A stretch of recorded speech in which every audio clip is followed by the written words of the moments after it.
Akko, an ancient city known for its rich history and vibrant culture, now finds itself at the center of destruction. On a day that could have ended in tragedy, the unthinkable happened. A rocket hit a kindergarten, but no lives were lost. This is a story of chaos, survival, and miracles. It was a typical afternoon in Akko. Parents had just picked up their children, and the kindergarten was empty. At 4:20 p.m., a rocket launched by Hezbollah struck the fence of the kindergarten, leaving a gaping hole in the ground, and shrapnel embedded in walls. The classrooms were destroyed, but there were no children inside. Just 35 minutes earlier, 120 children had been playing there. Their departure was a matter of routine, but the timing feels like something more, a miracle. The mayor of Akko said the following: "You can see the devastation here. The damage to the building is extensive. Yet, what matters most is that no one was hurt. The children left at 3:45. If this had happened during school hours, the results would have been catastrophic. It's a miracle, plain and simple." One of the parents of the children in the kindergarten said, "When I heard the rocket hit the kindergarten, I couldn't breathe. I ran here immediately, thinking the worst, but then I saw the empty playground. My child was already home. It's something I'll never forget, how close we came to tragedy." Another witness said the following: "There were children here just this morning. This situation isn't safe. Rockets are hitting schools and kindergartens. There's no security, no peace.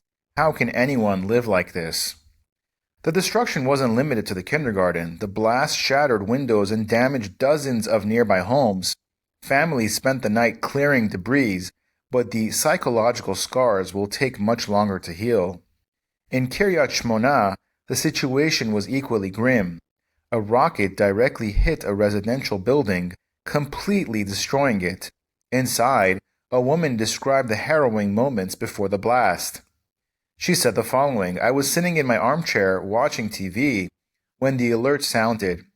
I went into my safe room, as I've been taught. Moments later, I heard the loudest explosion of my life. Glass flew everywhere. The house is gone, but I'm alive. That's the only thing that matters. It's a miracle." While the residents of Akko and Kiryat Shmona counted their blessings, the Israeli Defense Forces responded to Hezbollah's aggression. Over 100 targets were struck, including rocket launchers, weapon depots, and command centers. The IDF also eliminated 2 senior Hezbollah commanders responsible for multiple attacks on Israeli civilians and soldiers. The mayor of Akko said the following: "For 9 weeks, our schools have been almost completely closed. Many of our buildings don't have safe zones. I've spoken to the government about this repeatedly. How can we ask parents to send their children back when there's no shelter to protect them? This kindergarten was just one of many miracles. We can't rely on miracles forever." Despite calls for a return to normalcy, fear remains. Parents are hesitant to send their children back to schools that lack proper shelters. Even with the Home Front Command's approval to reopen, local leaders like the mayor of Akko are choosing caution over compliance. As negotiations for a ceasefire continue, trust in the process is waning. Many residents feel abandoned by those meant to protect them, left to grapple with the fear of what tomorrow might bring. While leaders discuss terms and conditions, the people on the ground wait anxiously. Can an agreement bring lasting peace? Or will the fragile calm be shattered once again? For the residents of Akko and Kiryat Shmona, the question isn't if, but when the next attack will come. Now we want to hear from you. What do you think needs to change to make communities like Akko safer?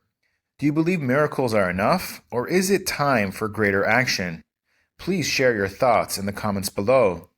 Don't forget to like this video, subscribe to our channel, and click the thanks and join buttons to support our work. Together, we can amplify these stories and push for change. Every click helps bring awareness to those in need. Thank you very much for watching.